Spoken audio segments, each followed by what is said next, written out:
Thanks, Tim, for those words. Great to be with you again on this topic. It's a topic dear to my heart. Sometimes you get invited to speak to things that you're asked to speak to them. And you do the best you can, and you stir up enthusiasm. But this is one for which I have real enthusiasm. So I hope I'll be able to communicate both some of that enthusiasm, but also hopefully some helpful convictions. The way I would say it is, it's not just information. I'd like to pass along some convictions that can lead to some commitments about having our minds formed in Christ. Okay, gaining discipline of mind. I went back and forth with Ryan O'Hara on this. This is completely his title, by the way. We didn't argue about the title, but whether the first phrase or the second would be the main phrase, which would be the first and which would be the second. And this is where we ended up. But they're both descriptive of what I'd like to get at. Gaining discipline of mind is in some sense the core goal. But discerning truth in an age of misinformation is the very important context. A time when, well, we live in quite a world, don't we? And I don't think I need to spend a lot of time persuading you that we live in an age of misinformation and confusion. A whole host of voices, more than ever. In some ways, because things have broken down, voices multiply and they become louder and more kind of shrieky in their claims. And it's not easy to know how to sort them and how to find our way. So that's really the backdrop to what I want to say. This, I think, certainly in my lifetime, I don't think we've ever seen anything like this. Not in the United States of America, anyway. It's a difficult time to keep our balance. And so I'd like to speak then about gaining discipline of mind. And as you'll see, I'll be talking about how to establish for yourselves moorings, M-O-O-R-I-N-G, a mooring, a kind of foundation to help you navigate some pretty difficult waters that we're in. Okay, just a little bit on my theory of breakouts. I'll have some things to say and I'll present. I'll try not to go too long, but the breakout session isn't just supposed to be another presentation. I'd like to, at a couple points, throw a few things at you to have you think on a couple of matters. And I want to leave plenty of our time for questions and open discussion, because I'd really like us to talk and wrestle. We've got obviously too many people in the room for everybody to have a turn at the microphone. We'd be here several days. But still, I'd like to have some real interaction. The breakout session is just a different kind of thing. To me, it's a step aside, give some good hard thought to something in Christ, wrestle it to the ground a little bit, and see if you can come out with greater, again, convictions and commitments about the way the Lord wants to form us. Okay? So to set the stage, in the world we're in, whom should we follow? Whose voice should we listen to of the many voices out there? Where are the authorities that we can look to in different fields? In the political sphere, where do we look? There's lots of voices crying out with very strong opinions. In the media, I've never seen a situation where the media is so dispersed, fragmented, extreme, and no one has much confidence in it. Among celebrities, sports figures, entertainment figures, more and more you get people in these spheres becoming kind of like pulpit preachers, looking to give their own view of things when they really don't have much standing besides they're good at throwing a basketball in a hoop. But they're still becoming voices. How do we deal with all the celebrities and a lot of their views on things? In the business world, my gosh, I think the biggest change in the last few years is that international business has entered into the ideological fray and is throwing its weight around in a huge way, throwing enormous amounts of money around in order to influence the way the worldwide culture is going. Even in the church, it's not been an easy time these last some years. There's been a lot of struggle, there has been a lot of back and forth, not only difficulties, but various voices, strong opinions. Where do we go? How do we find our way in the situation we're in? The word that came to my mind to describe it, it's not a very common word. I've always liked this word, don't know why, but I've always liked it. Cacophony. Does anybody know that word, cacophony? C-A-C-O, and then phony, P-H-O-N-Y, cacophony. Literally means bad sound, or bad voice, or evil sound. The opposite of it would be euphony, E-U, and then with phony, a good or an excellent sound or voice. We live in a world full of cacophony. That is the dictionary definition is a harsh, discordant mixture of sounds. Welcome to our airwaves, I think, in many ways. A cacophony that we're surrounded by. How do we come to a euphony, or maybe even better, a symphony, which just means a voice together, working with, a symphony, a sound or voice that's working in unison, thus a symphony orchestra. So in this time, how do we find a place to stand? How can we discern what's good and right when there are so many voices in so many areas clamoring for attention, and they're very harsh and discordant? Okay, I'm not going to try to come up with all the answers to all practical questions. You'll see at the end, I'm actually going to raise the issue of the COVID world we live in and how to sort out some of the questions surrounding COVID. Not because I'm going to tell you exactly what I think about it all or I've got all the answers, but I want to use it as a test case for the last of my moorings. So I will touch down on some very practical questions. But I'm certainly not going to try to give an answer to every possible practical question. And as I go, you'll see why. But I do hope to give to you some real principles that you can work with. Okay, I'd like you all to take 30 seconds, 45, and ask this question. How do you think, what do you think? Well, I'm not going to ask for answers, I just want to get you thinking about it. What would you say if someone said, how can we discern what's true in this age of cacophony, in this age of misinformation? What would you answer? Quick, don't think, 30 to 45 seconds.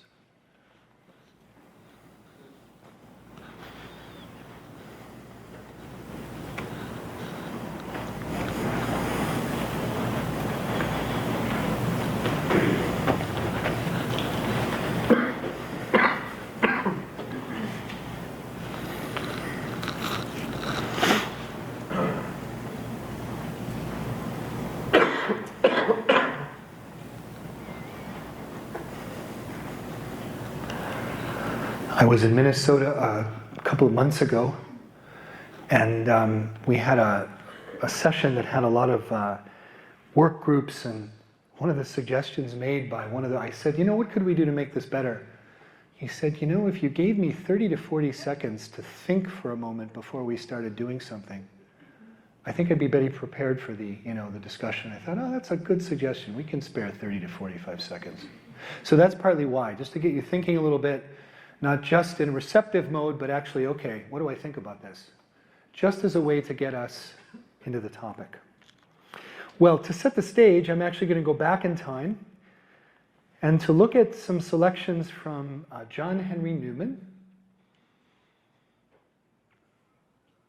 How many of you are familiar with the name John Henry Newman? Let's see a show of hands. So at least, half to 2/3. John Henry Newman, Englishman, born in the late 1700s actually, but really, no, actually he was born in the early 1800s, very early 1800s. His life spanned most of the 19th century.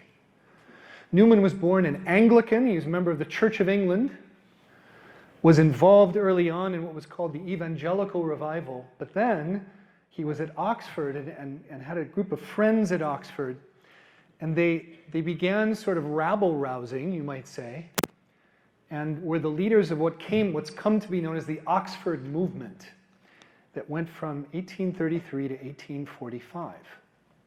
Newman was one of the leading spokesmen for that movement. And they were looking to bring about what we would call in general with a small c, a Catholic reform in the Church of England, bringing back more Catholic elements into the Anglican Church. And it stirred up, they were well known all the way across the lands. Everybody, if you read British literature in the 19th century, they're always talking about the Oxford movement people. So they were a big deal in the culture of the day. And Newman was in many ways the kind of leading intellectual light. Well, at a certain point, 10 years and more into this, Newman's own convictions, as he tested things out and did things, he realized that his convictions were changing, and he decided to resign. He was an ordained member of the Anglican Church. He was an ordained clergyman. He resigned from that, took time off, and in the end became a Roman Catholic. It was his conviction that that's where he should go. So famously in 1845, Newman became a Catholic. It was the end of the movement, actually, and the beginning of Newman's time now as a Catholic, which was not an easy time for him. But some years later, maybe 10, 12 years later, he was invited to help start a university in Dublin, Ireland, among the Catholics there. So he traveled over there and he gave all these lectures. These lectures are collected up in a volume called The Idea of a University. And one of them is called Discipline of Mind, from whence I get my title. And I'm going to give you a few quotes from Newman. Newman, by the way, was canonized as a saint just 2.5 years ago. So he's now Saint John Henry Newman. I predict he'll be a doctor of the church before another century passes, but we'll see if I'm right about that. So what does Newman have to say to help set the background? He's the guy starting this university, and he wants to help set the foundations for the intellectual life. And so he compares the formation of the mind to a blind man who suddenly can see, let's say healed, a blind man who's never ever been able to see. Not someone who could see and went blind, but a blind man from birth. He said the mind is like that blind man who suddenly sees, and all you see is just this vast array of colors, lights, lines, and you don't know what it means. You've never seen it before. And by testing, by time, you learn to put one thing in connection with the other. You learn to see what you're seeing, to recognize and put together what you're seeing. So our first quote. I consider then that the position of our minds, before they've been disciplined and formed by the action of our reason upon them, is analogous to that of a blind man towards the objects of vision, at the moment when the eyes are for the first time given to him. So from this image of a blind man suddenly seeing, he sets out to describe what it's like to form the mind and more importantly, what it's like to not form the mind. So what does he goes on? He goes on to talk about then the difference between what he calls a sharp intellect, like a very crafty, clever, quick mind, and a formed, disciplined mind. And so those are not the same things. So the second quote, he says, a young man of sharp and active intellect who has had no other training has little to show for it besides a litter of ideas heaped up into his mind. Very quick, sharp, able to do things, but it's like a pile of stuff just sitting there, unorganized, not very useful. Doesn't know what to do with it because he just has a bunch of stuff thrown in. Like opening up a big, cupboard and just dumping a bunch of things into it. Newman goes ahead and develops the difference, which is so crucial for our age, between what we might call just sheer information and genuine knowledge. So the next quote. A man may hear 1,000 lectures and read 1,000 volumes. Maybe I could add, and read 1,000 blogs and be following 1,000 tweets and be at the end of the process very much where he was as regards knowledge. Something more than merely admitting it in a negative way into the mind is necessary. If it is to remain there, it must not be passively received, but actually and actively entered into, embraced, mastered. You know, he's dealing with what we deal with in many ways. Sharp people, kind of clever at working things, but in the end they don't have any real knowledge. They don't organize their knowledge so that they see things truly. They just have fragments of things thrown together. And so he tries to describe this kind of person in the next quote. When we hear opinions put forth on any new subject, we have no principle to guide us in balancing them. We do not know what to make of them. We turn them to and fro and over and back again, as if to pronounce upon them if we could, but with no means of pronouncing. I'm thinking about the age we're in, and a lot of the opinions one hears about current events or the pandemic or other things. People have lots of opinions, but you just see this swashing back and forth of judgments without a lot of grounding to know on what are you basing your opinion? How are you seeing this all put together? Well, this is the latest thing I heard off this person, and then I heard this on the radio, and I read this, and you're moving back and forth, but you have no fixed place from which to make judgments. Our goal then, according to Newman, is to grow in a sense, a right organization of our knowledge, really grounded in the truth, so that we're able to tackle really difficult problems with real anchorage. We're not just floating around, moving from one thing to the next. And so he writes this about the thing he's recommending to the new students at this university in the final quote. Now, a person who knows his ignorance will say, these questions are beyond me. And he tries to gain a clear notion and a firm hold of them. And if he speaks, it is as if investigating, not as deciding. Now, at some point you need to decide. But before you decide, you need to investigate. And Newman's recommendation here is that all matters of knowledge, not just theological truth, not just revelation, but finance, business, chemistry, all the subjects, we need to see things as they actually are and grow in knowledge of them if we're going to actually have a discipline of mind. So I've found Newman's insights here just exceptionally helpful for seeing the task ahead of us. I'm going to leave him off there, and I'm going to move to now a few of my own conclusions that I think are very consistent with Newman's thinking, but they come from me rather than him. So I want to identify some key moorings, if I might put it that way. It's a word I think we know but don't use too often. And I've given a visual here for the way moorings work. A mooring especially is a term used for a line that's thrown either between a point on land, which you see in these instances, or sometimes the mooring is below the surface of the sea, and it's actually fixed on the bottom of the sea rather than on the land. And the aim of it is to give, if you've done much boating, you know what happens. I grew up with boats at a cottage we were in, and you pull into the dock, and the first thing you do is you jump off, hold the boat, and then you tie it to the dock. You moor it. Why? Because the waves come along. If you don't, that boat will be off, and you'll never see it again. The waves will take it and move it. And so I like this example because if you've ever been on a boat like this, it still gets jostled around, it gets banged up, it gets moved a bit, but it's not going anywhere. It's moved, but not very far.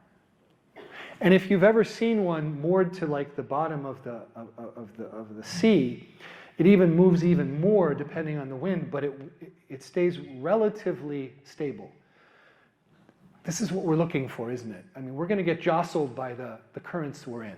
We are. We're going to get beat about a bit by the waves.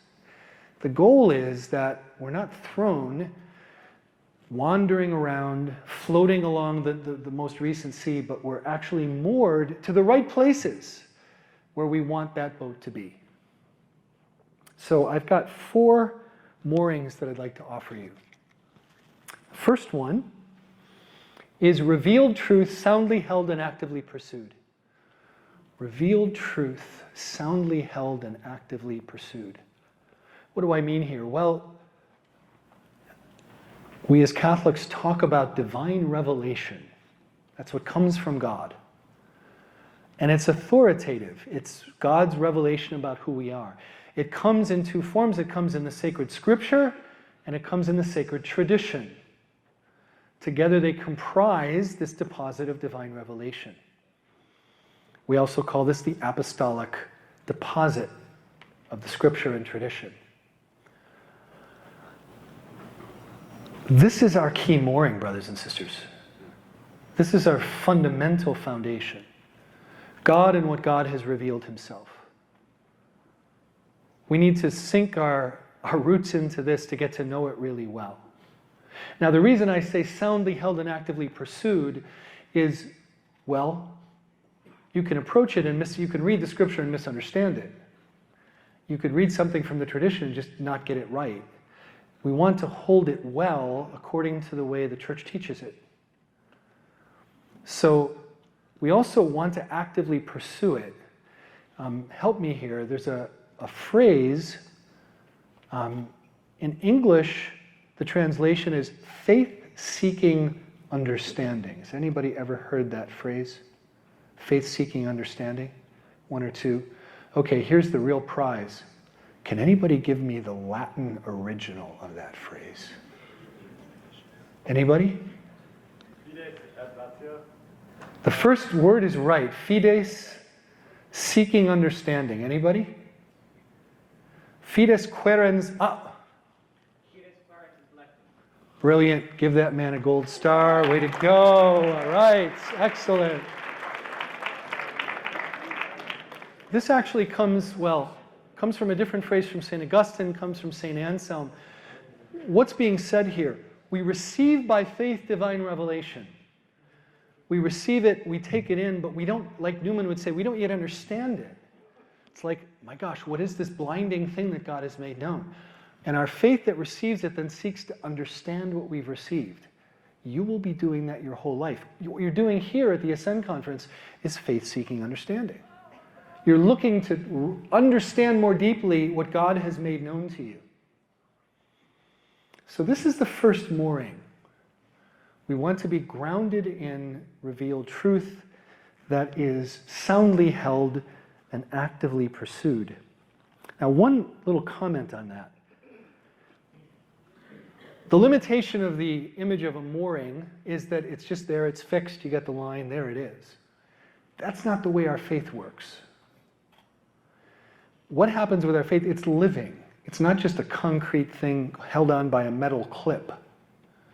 We have a living faith. You receive that, then what happens? You come to the Ascend Conference and God deepens it. It's like he digs it out more fully. But that's a process that's a little unsettling, because as we go deeper, it gets a little bit rearranged. It's like, oh my gosh, I never knew that about God. Your eyes open, you go, we were talking about Father, Son, and Holy Spirit recently, and a couple of people said, I just never quite looked at the Father. I mean, I know he's there and all, but I've never thought about that. It just sort of opened up like, my God, God the Father, oh my goodness. Well, that's deepening your mooring. And so what happens is, you've got this mooring, but you need to constantly deepen it and sort of rework it.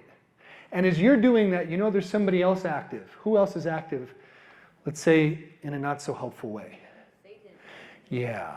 You've got an enemy who wants to tear up that mooring.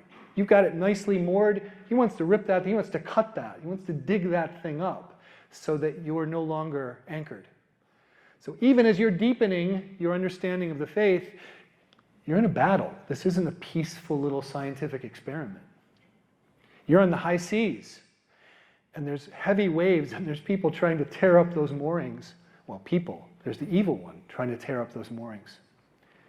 So this is the first one, revealed truth. Let's look at a second one.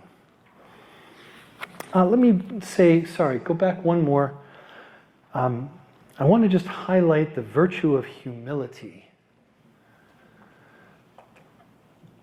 This is part of Newman's approach. We don't come looking at things as the masters. I'm going to master this. I'm going to take it and make it my own.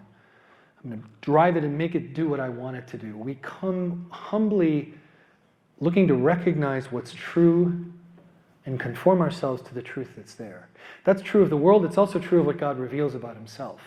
There's a humility of mind. If we want discipline of mind, we need humility of mind. We're docile to the truth. Okay, on to the second.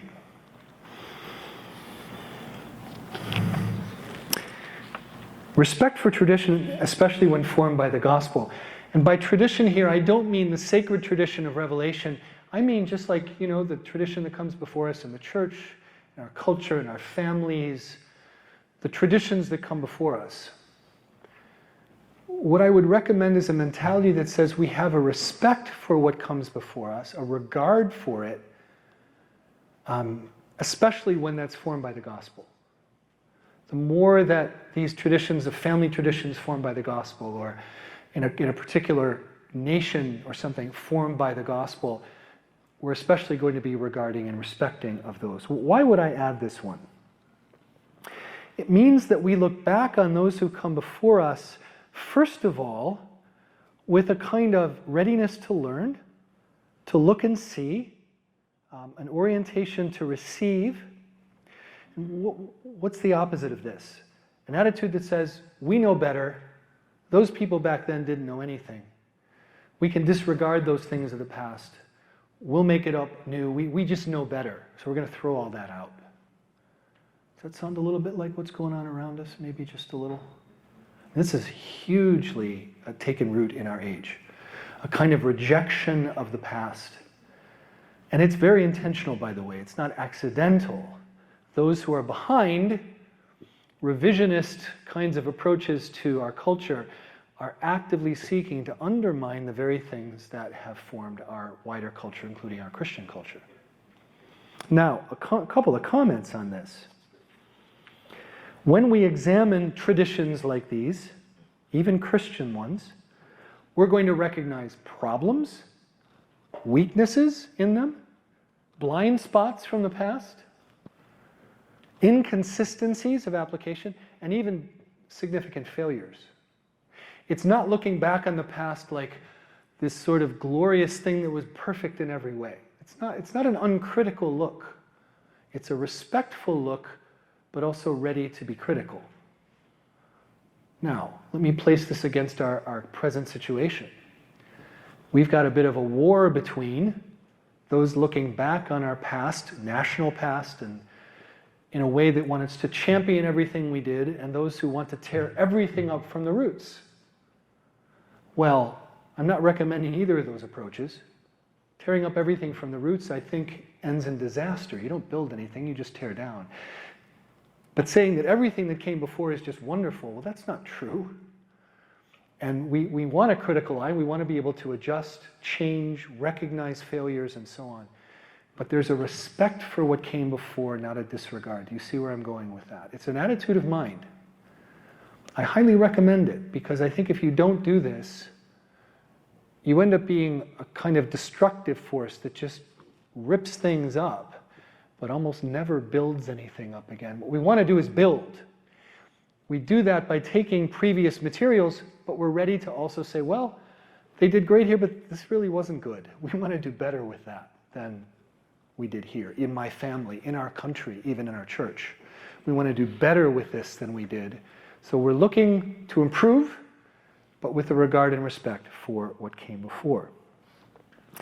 There's a very strong bias in our culture to what is technologically new. You know how it is. You're always the latest iPhone. I was just looking at the latest iPhone ads, and you need to get that latest iPhone. And it's amazing how our gadgets are like no longer valuable. 4 to 5 years old, why would you bother even to use it? It's like done. It doesn't do it, it doesn't work anymore. We are so quick on replacing going to the newest thing. Well, that may work, it may make sense of our technology, although even there, have you been doing much reading, and whether it's on the blogosphere, whether it's in books? There's a lot of literature out there right now, not written by Christians, but by people in the culture, many of them leading the kind of information technologies, saying, this is seriously doing harm to us. It's messing up our minds, it's messing up our relationships.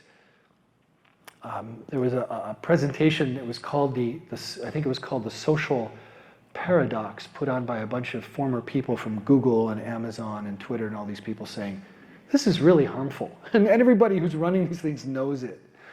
The technologies are not always great. We need to be critical of them, and that's one of the things I looked at a couple years ago in this session.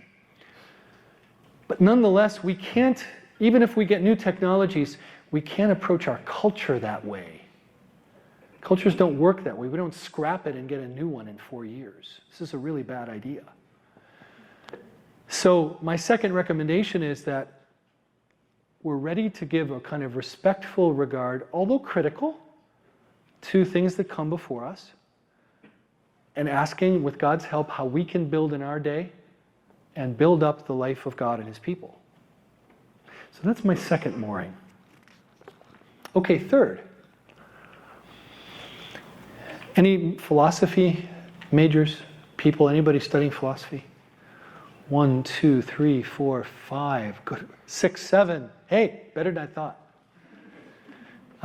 What I'm really getting at here for philosophy people is a realist metaphysics. Does that make sense to any of our philosophy people? But I won't go there. I want to describe what it means rather than use the term. It's quite simple, really. A realist view of the world acknowledges that the world really is a certain way. It's a given. We don't recreate it or create it by our own desires. The world is a certain way. We want to discover and understand how the world is and how we are, but we don't create things by our own will. It's a humility in regard to the world rather than an arrogance in regard to my will. Now, I think you know, you've all grown up much more than I did in what would be called a postmodern ethos. And one of the leading characteristics of postmodernism is there are no givens. There are no certainties. There's no such thing as truth. There are no fixed moorings. In its most radical form, everything is a power game. All discourse, all language, all interactions are just a matter of power exchanges. You see, we're always looking to just impose ourselves on others. That's the way relationships work. What a terrible way to look at the world. Instead of loving God and neighbor, we're fighting with one another, looking to impose our will on others. But this is postmodernism at its deepest. In its more practical, you might say, or common expression,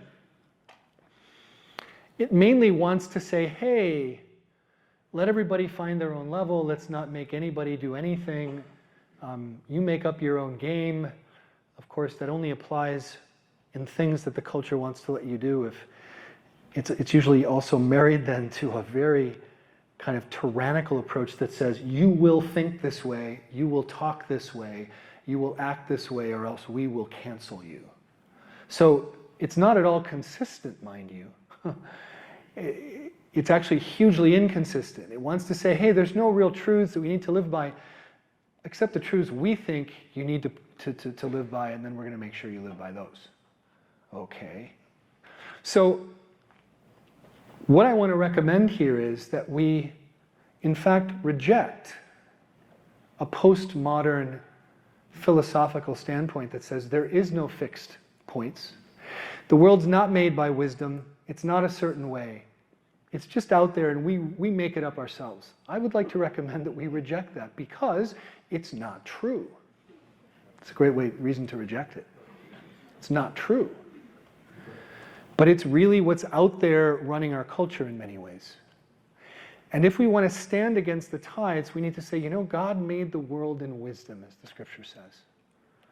The seas, the mountains, the hills, but also the human race, male and female, in the image and likeness of God, for a purpose, for His glory. He made us for a reason. The world is glorious to discover because God has put wonders in it that we can see. It's not all up to us. Sure, we try to take advantage of each other. Sure, we have power moves against one another. But this is not the true story of the world. That's just sin in one of its ways of operating. We want to renounce that sin and love one another. So a realist understanding of the world. You know, creativity is a big deal in our culture, and I'm glad for that. But in our world, being creative means I just abandon what other people think. I just make everything up. I'm just creative from myself. This isn't creativity. This is just arrogance. It's really where the evil one started. True creativity comes because we recognize the creative work of God in making the world and ourselves as it is, and making us creative to work in that world and genuinely bring new things forth because we recognize the glory and beauty of the world. Creativity is really grounded in a realist view of the world.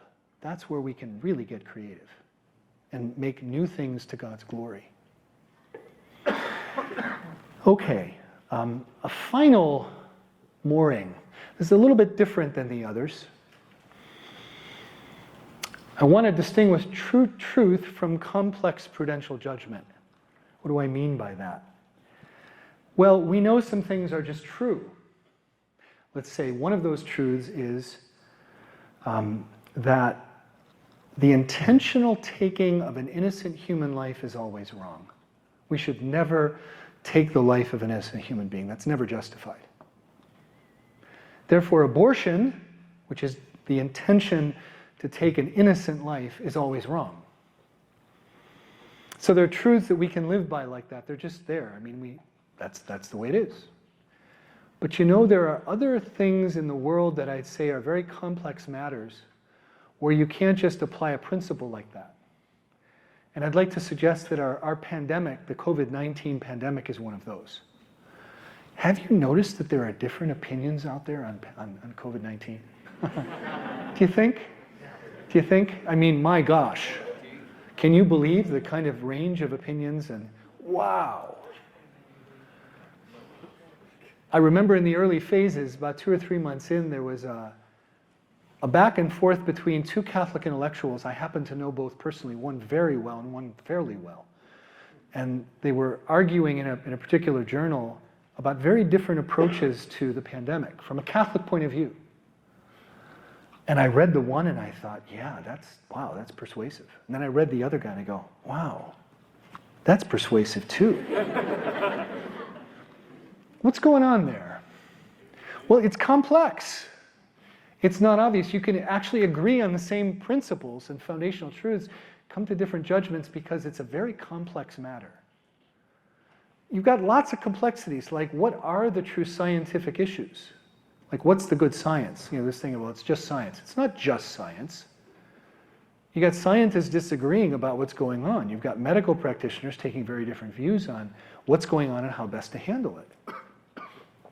I had the advantage of having my older sister be a doctor, and she's married to a specialist in infectious disease. That helped me get some pretty good data, and they were very sensible, usually not on either extreme on this.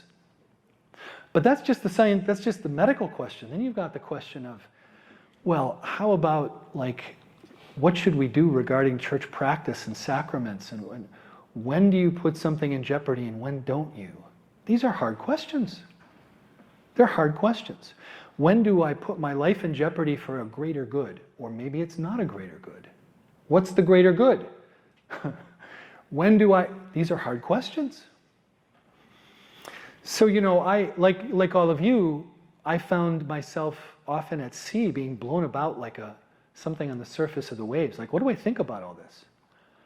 And I realized that in coming to judgments about this matter, there's not one right way that's just jumps from divine revelation. It's just the truth. No, you've got a very complex issue, and you've got to sort out what are the basic goods.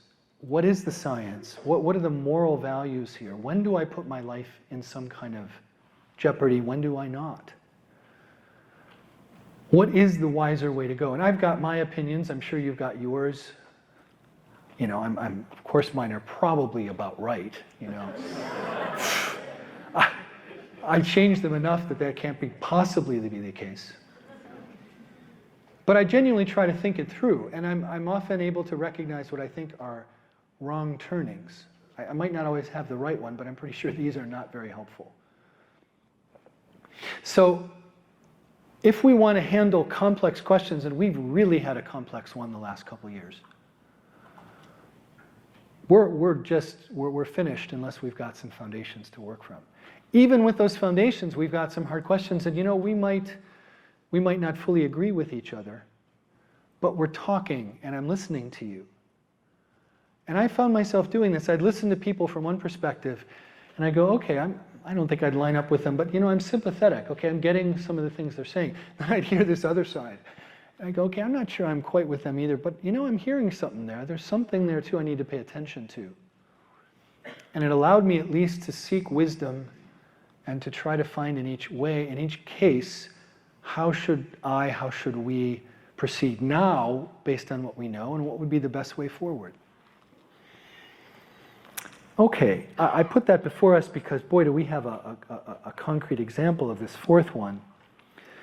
It's important to distinguish between things we know are just true and complex matters that we need to bring other truths to bear on, but it's not always so easy to know how to work it out. And those, we need to be in dialogue with each other, we need to listen to one another, we need to, and in the end, make the best decision. We might not always make the right one. That's the nature of prudential judgments. We don't always make the right ones, and we say, okay, that wasn't a great call. Next time I hope I'll do better, I'll learn from that. Let me conclude, and we'll open it up for questions. I'd like to conclude with a final matter, the importance of sound and good teachers. Underlying all this, in many ways, is the question of who we will take for our teachers. I think it's one of the more important questions that someone faces. Who are you going to look to as your authorities? You might have your authority in nutrition and the best way to handle nutritional matters, or maybe my workout specialists and getting my muscles going well, or fixing your car. I mean, you might have specialists that you look to. That's not mostly what I mean here. I'm thinking more about more fundamental matters of human life, of Christian truth. Who do you look to? Who do you read? Who do you listen to? Who do you watch? And you know, they go from high to low. In my own life, it's pretty clear to me that my mom and dad had a very big impact on me, which is great. It's what you'd want. That's what they're for. But a lot of my convictions were formed by my mom and dad. Now, I had to think about them, and I didn't always agree with them, but as I got older and thought about them, I thought, you know, I really like this perspective. I'm going to kind of make it my own. So early on, perhaps my greatest authorities were my mother and father. And thankfully, I had very wise and prudent parents. I went to a Catholic high school at a time of great turbulence in the church in the 1970s. Went to a Jesuit high school in Cleveland. And you know, even back then, we knew that we could discern that there were some wise people and there were some people who were pretty screwed up. And here we are, I'm 16 years old. What do I know? I don't know much. But I think I attribute it to the grace of confirmation or something. I and my friends, we were able to, you know, we had teachers, both ordained and lay, who were really quite good and sound and solid. We had teachers, both ordained and lay, who really didn't know their right hand from their left. And somehow we kind of knew which was which. I don't know, that was God's grace. But I remember thinking, wow, I'm not going to listen to him. I don't think he knows what he's talking about, and I am going to listen to him. That's the grace of God. And I look back now and I think that decision was right. I know a lot more, but I didn't know it then. I just did it by some kind of instinct. So I had teachers that I looked to in high school. In my early formation as a Christian, you know, I was part of a student group like this. Guess who were my people I looked to? A lot of the staff, the leaders, the teachers, I looked to them. I gained a lot from them. I trusted them. They were very trustworthy on reflection many years later. That was a good decision. When I started theological study, I ended up looking to a particular fellow by the name of Joseph Ratzinger, who became Pope Benedict later, Pope Benedict XVI. And this was at a time when he was not popular. I mean, he was looked at as this kind of disciplinarian, and this, they called him the German Rottweiler. And I remember, this is a kind of a cool story, little aside. It was the year 2000, 2001. And over retreat, in a late fall, I had read a couple of books by Joseph Ratzinger, because that's who he was Cardinal Ratzinger. And they were terrific. They were great. And then I was reading stuff in the Catholic press that was just slamming him, just really critical, very unfair. They're critiquing him, and I just read his books. That's not fair. So I got a prompting that I decided I would write him. I'd write him a letter. I had to say, why would I do that? Who am I to write this great man a letter? I said, he gets all this critique. I'm going to write him a letter just to say, hey, I'm over here. I'm teaching at this seminary. I've read a couple of your books. I really like what you've done. It's had a big impact. Thank you very much. So in one letter, I wrote him, sent it to Rome, hoping it would get to him. 3 months later, I get a letter from Rome. It's got this sort of official stamp on it. You slip the letter open, and it's a Christmas card. This is early December. And the card on the left side was in Latin, and on the right side was in German. And it was a form card, it's all written up, but someone had written in his own handwriting, "Thank you for your kind words." And then he signed his name. And the name was Joseph Ratzinger. 5 years later, he got elected to be Pope. And I said, I have a personal Christmas card from the Pope. Try that on for size.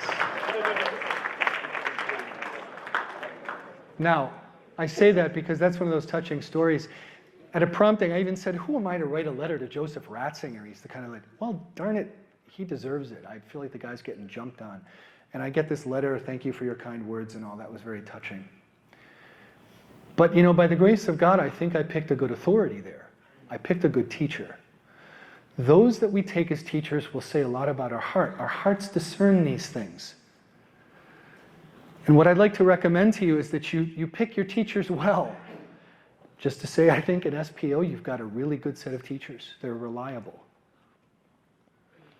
But whom we choose for teachers has a lot to do with our discipline and formation of mind. Okay.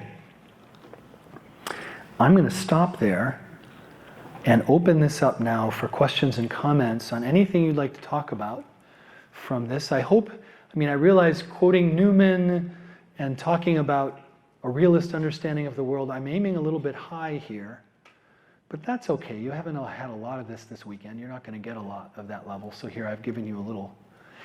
But I hope it's also down to the ground enough that you can get what I mean, What were the four again? Revealed truth, respect for tradition, looking at the world as it actually is, and distinguishing truth from complex matters of judgment, and choosing good teachers. I think all that's accessible. Okay, we've got a microphone. Tim's got a hold of that. Tim, do you want them just to come up there? Maybe they could come if they've got a question. Maybe just come on up if you've got a question and get the microphone from Tim, and we'll take the time that we've got available.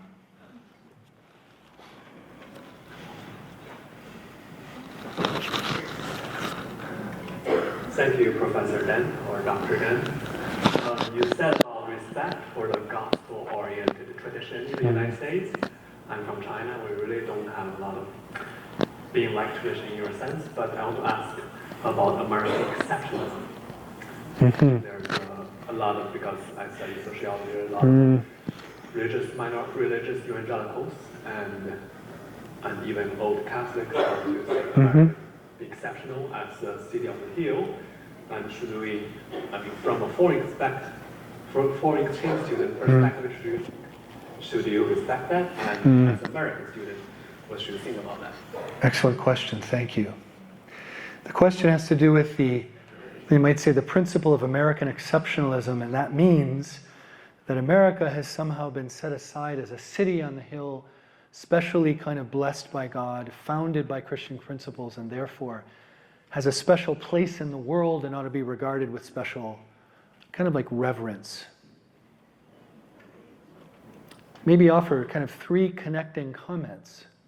First, I don't recommend adopting that alone as a principle, like that's just true and therefore we can just kind of accept whatever came in the United States and sort of like, well, it gets a pass.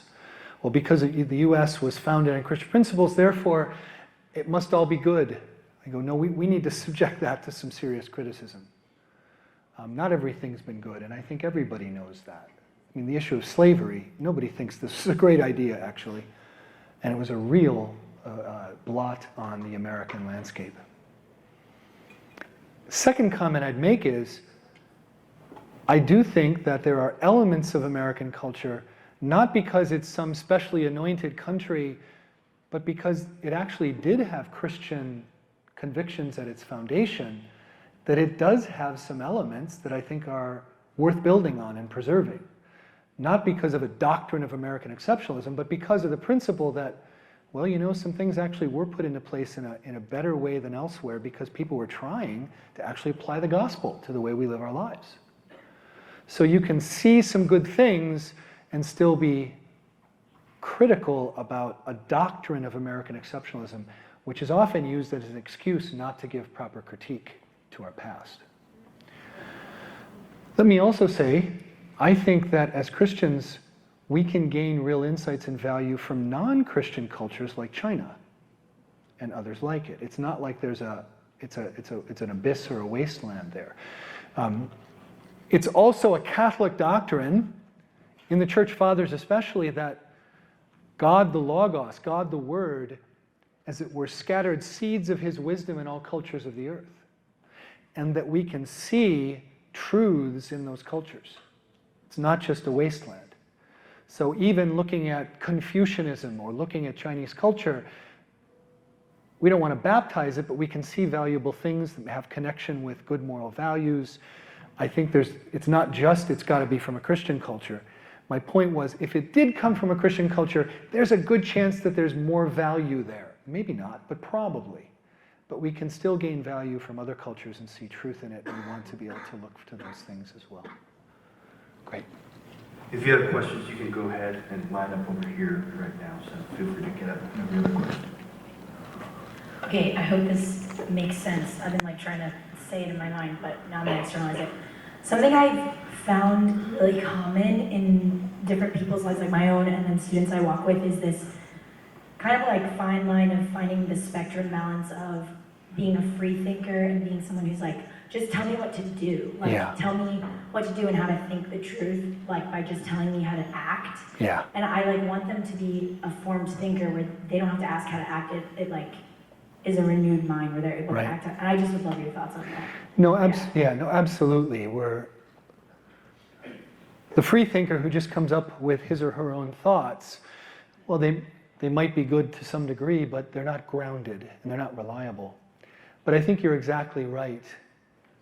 We're not looking to just get people to act a certain way. And in that sense, the whole culture of political correctness and a kind of forced and walking a certain line, from our point of view, is, even if it's in regard to good things, is not a good way to go. Now, when it's in regard to bad things, it's really not a good way to go. But we're not looking to just drive people to act a certain way. We're looking to open their minds to see the truth, so that they might, true virtue is acting from a free understanding of the truth.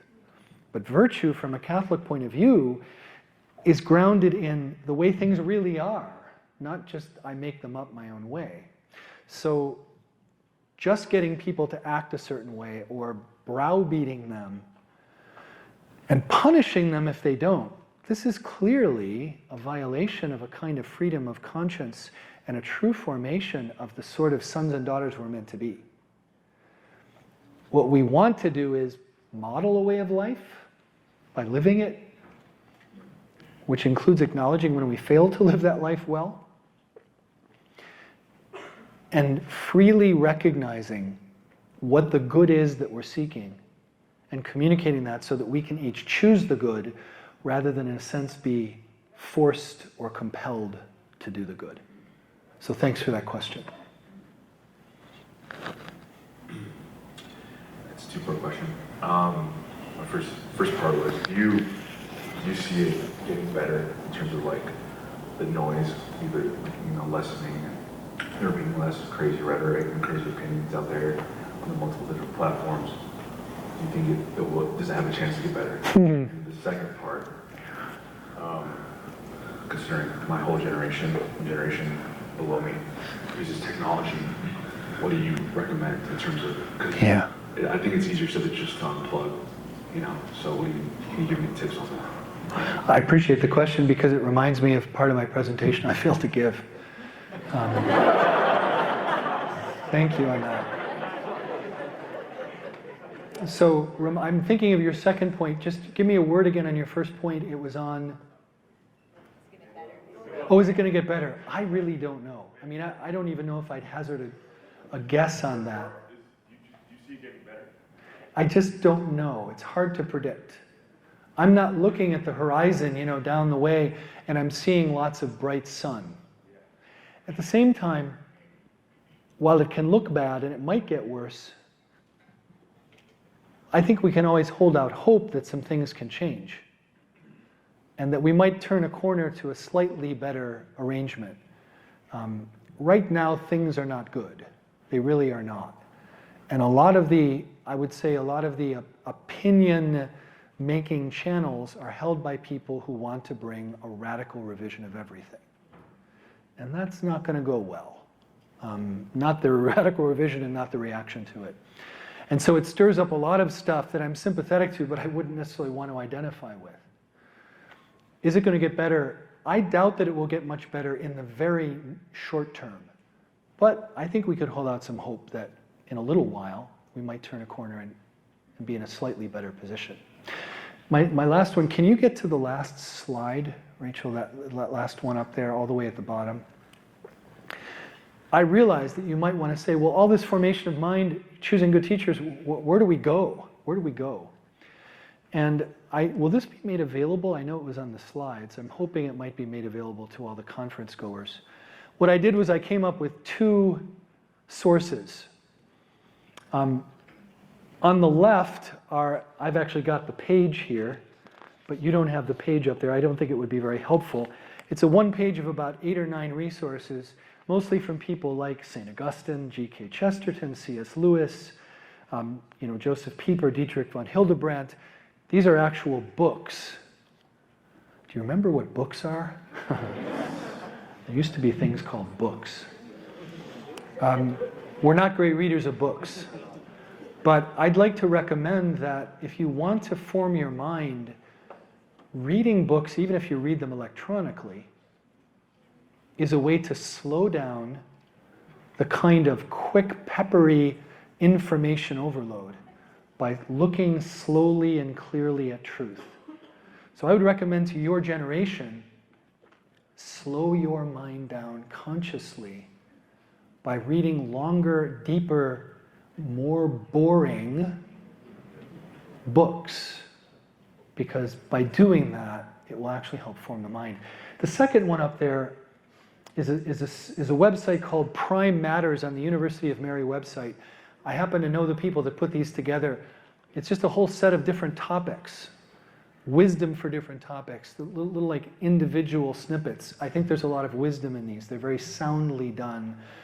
I would say, I don't know that every last opinion there is perfect, but this is a sound and helpful approach from a Catholic perspective of many contemporary questions. So I'm hoping that these will be made available so that people would have access to go, where could I start working on some of these things? Please. We'll also leave those up, so if you're in the back and you can't get it, you can come up at the end and scan it. another two-part question. So maybe if you could first maybe expand on that point that you made of discerning good teachers and your advice. You said something specific, something along the lines of those teachers will be discernible by the way they speak to our hearts. Something along those lines. So maybe if you could expand a little bit more. And then coming along from that, when somebody, especially on the internet, is particularly charismatic or very persuasive, which is often the case. Guys like Ben Shapiro, Jordan Peterson, even Catholic Stuff You Should Know. These guys who know what to talk about, know how to convince people, how to check that against, not just take their word for it, right? Their convincing argument. So the first part of the question had to do with choosing good teachers and discerning. And there's a bit of a circle here that is only broken into by the grace of God. It's a little bit like, well, you need good teaching in order to discern what good teaching is. How do you know what discernment is? Well, you have good teachers. How do you know what they are? There's a bit of a circle, like, well, how do you break into this circle? Grace. That's why I pointed to discerning these things in high school when I really had no basis for knowing. I think there was grace given. And I think another part of my outline that I failed to give, several parts, was praying, first of all. You go, how do I form my mind? Pray to the Lord. Lord,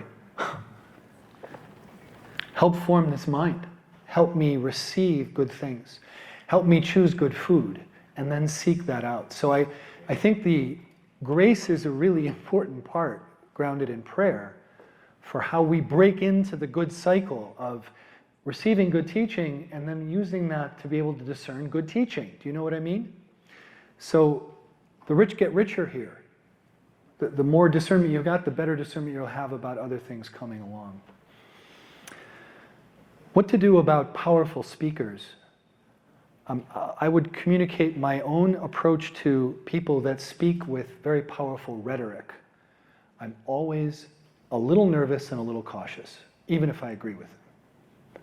Because I recognize that they're moving me by their skill, not necessarily by the truth of what they're saying. So I'm always, I'm probably a minority here, but when anybody gets up and they're incredibly dynamic and charismatic, I'm immediately like, whoa, hang on. Just let me step back. I'm just going to take a step back. Not because there's something evil about that, it's actually a real gift, but because it can overwhelm. By the way, music can do that. I'm always nervous about music that's overwhelming. You're at this thing, it's just like overwhelming you. It's like, oh, I'm drowning in the power of this music. Wait a minute. Clear my head. I don't want to be overwhelmed. I want to be able to receive this well. So rhetoric and persuasiveness, these are really good things, but I would say I double check them in a way when you get some of the boring guy that gets up and gives these tidbits that are great. Well, there's no temptation that you're receiving this because it's packaged well. It's not. And so whatever you value is probably true. It's just harder to get. Whereas if it's packaged really well, it's like, oh, cool. Don't swallow it before you look at it. So I always use my dog as an example of this. I had a very smart dog whose name was Tammy. And being the kind of fellow I am, I'm revealing a bit of my unredeemed nature, I love to tease animals. Not cruel, but I love to tease them. I have fun with them. And so with our dog, I would feed her things and then throw things that weren't food. Like I'd throw food and then I'd throw something that wasn't food. And she's like, and she'd eat it right down. And then I'd throw her something that wasn't food. And she would go, and then just drop it. And look at it like, are you kidding me? Who do you think I am? She never got taken in. She spotted immediately what was food and what wasn't. And so I always use her as my great example of discernment.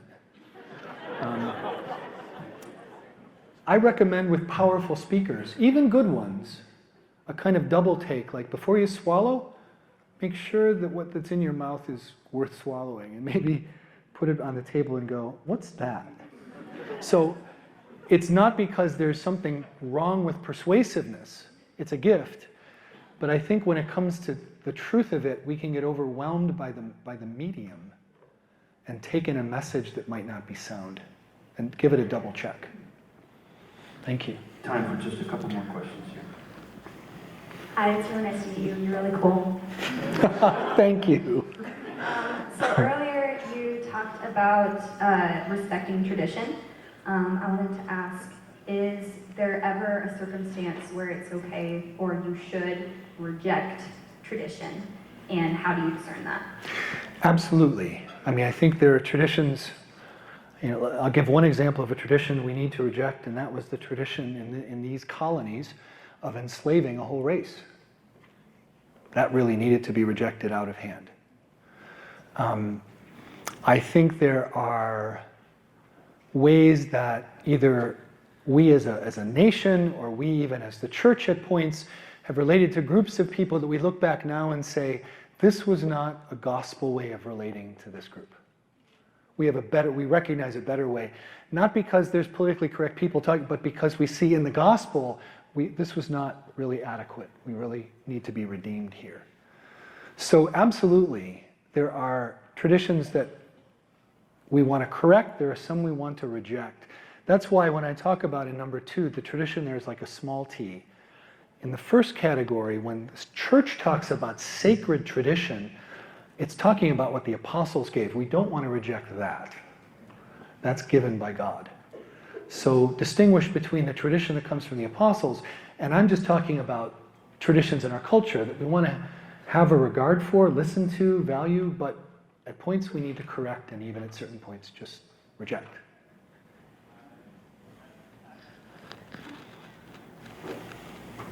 So in addition to just like an abundance of opinions that we have access to, we also have access to information about what is happening all over the world. Yeah. Like 24/7 Yeah. on news. So as Catholics, as Christians, how do we relate and how do we, organize, Yeah. relate to that information about things that are happening in far parts of other countries in the world? Great question, and I'm sure I don't have the answer to that, but it's like walking into a modern grocery store and seeing 79 kinds of cereal. It's like, could you just give me 5, really? I mean, this is just too many choices. One of the problems we face is we have too many choices that sort of overwhelm us.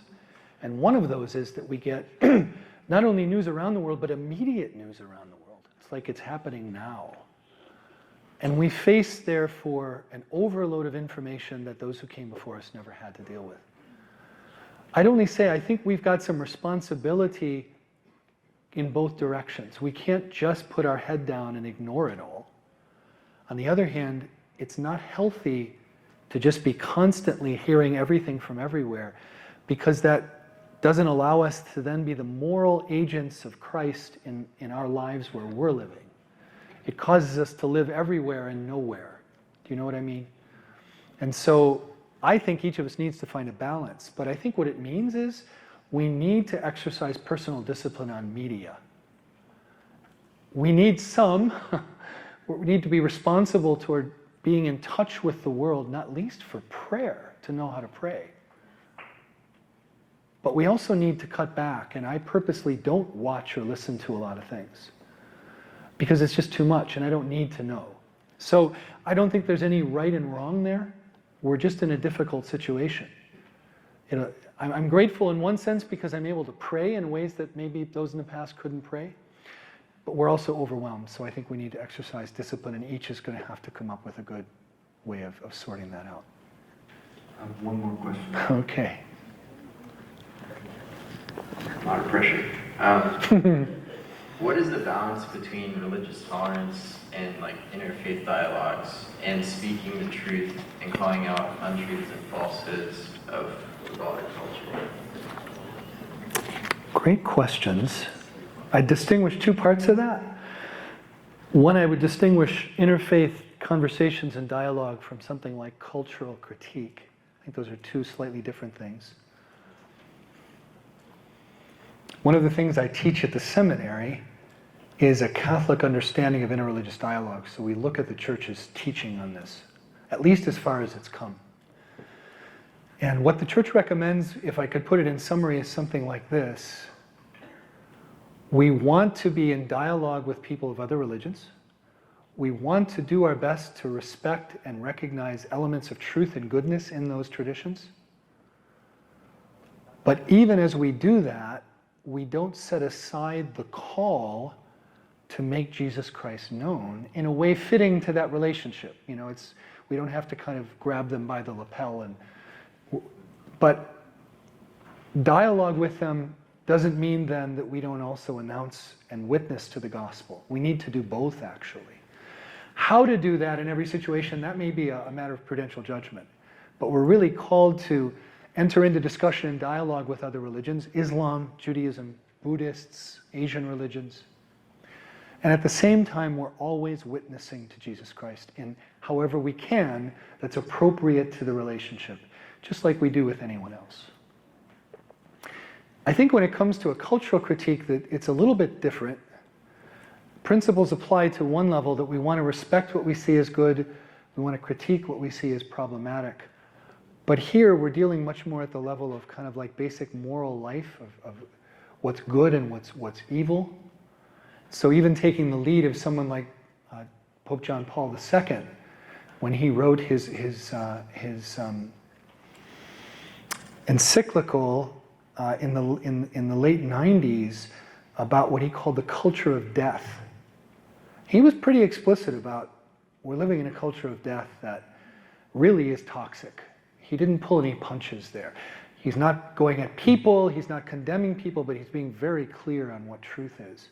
I think there we need to be incisive. We need to stand up for the truth. Again, we're always needing to represent it to people in a way that we have to say, how's the best way to deliver this? And that's something you have to determine in the moment.